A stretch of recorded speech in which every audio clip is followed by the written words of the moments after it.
இங்கு எங்களுடன் காலை முதல் தொடர்ந்து அரசியல் பணியாற்றிக் கொண்டிருக்கின்ற மலைமான் சங்கத்தின் தலைவர் பாசத்திற்குரிய சகோதரர் செட்டில் அவர்களை உரையாற்றுமாறு அழைக்கின்றோம்.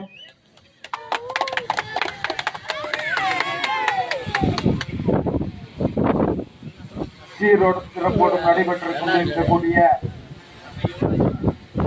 தமிழ் தேசிய பார்வர்ட் பிளாக் கட்சியினுடைய பொதுக்கூட்டம் மற்றும் கொடியேற்ற நிகழ்வு நடுப்பட்டி தமிழ் தேசிய பார்வர்ட் பிளாக் கட்சியின் கரூர் மாவட்ட பொருளாளர் யுவராஜ் தலைமையில் மற்றும் அக்கட்சியினுடைய நிறுவன தலைவர்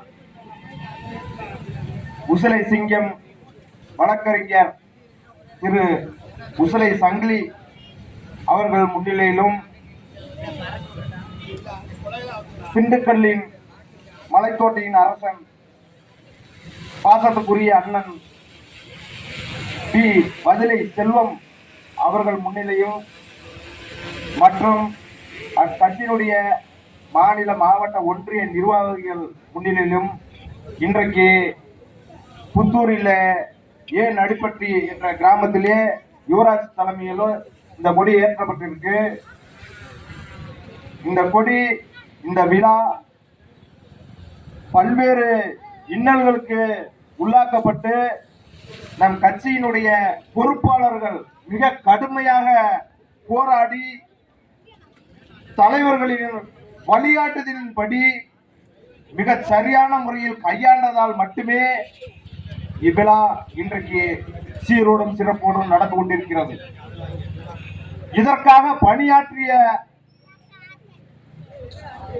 தமிழ் தேசிய பார்வர்ட் பிளாக் கட்சியினுடைய கரூர்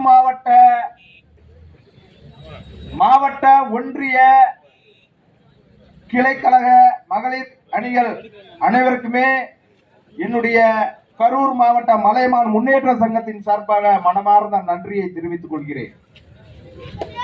அதோடு தமிழ் தேசிய பார்வர்ட் பிளாக் என்கின்ற ஒரு கட்சி இதுவரைக்கும் தோகைமலை பகுதியிலேயே தோகைமலை ஒன்றியத்திலேயே இந்த பார்வர்ட் பிளாக் அப்படிங்கிற ஒரு கட்சி வந்ததே கிடையாது.